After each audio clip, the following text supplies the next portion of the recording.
आसतु आज आम कंदमूल गुलाब जामुनटे बनइबा जहाँकि तार स्वाद बहुत भल लगे खाइला बेले जना पड़ोनी जे यही गुलाब जामुनटी कौन बनी कारण यार स्वाद बहुत भल आसे और सफ्ट बहुत होता है। तेणु खाइला बेले कहीं भी जानीपारती कारण यही गुलाब जामुनटी देखा जाए जमी भल तार स्वाद भल लगे और भारी सफ्ट होता है। देखु आमे किंतु बने ठीक बेले बा ठीक भाव में बनवा दरकार। जय जगन्नाथ। मिष्टी किचन को आपण मानक बहुत बहुत स्वागत। आसतु से गुलाब जामुन रेसिपी को आम स्टार्ट करनवा। मु गोटे कंदमूल को सिझे भल भाव चकटी रखी से किसी अमूल पाउडर देली। एबे से अमूल पाउडर को भल भाव में मिसई नवा।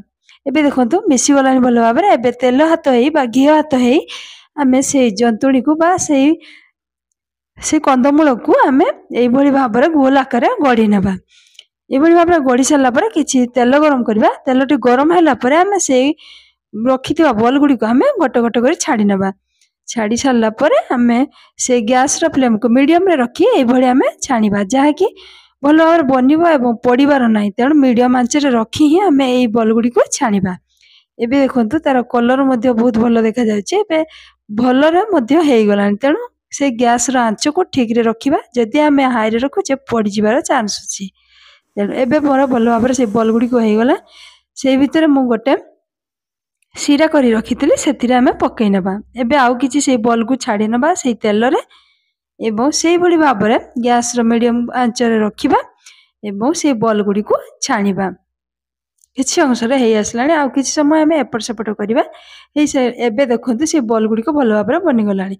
एबे सेही सीरा रे ही आम से गुलाब जामुन बॉल गुड़ा को छाड़ीबा। देखो सीरा मु पकई 2 गिना पानी को बा 2 गिना चीनी को गोटे गिना पानी भल भाव फुटे नेली एवं से रसटी बा सीराटी भल भाव है मुझे किसी पान मधुरी पकई से ही से गुलाब जामुन गुड़ी को छाड़देली। एबे देखो से रसर मु खलियान केते सुंदर देखा बहुत बढ़िया जहाँकि दुकान गुलाब जामुन भाया है। एबे देखो से गुलाब जामुन केते सॉफ्ट है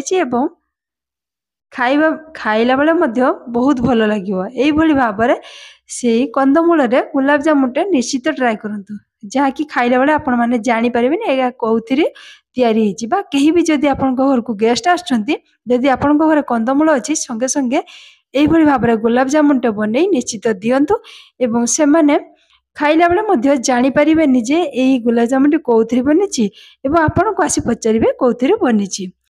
मु तो भावी बहुत भल लगे। आपण को केमिति लागुछि कमेंट बॉक्स लिखि निश्चित जणातु। वर्तमान पाई रहुछि बाय। पुणी आसीबी नुआ वीडियो नुआ रेसिपी सह। जय जगन्नाथ।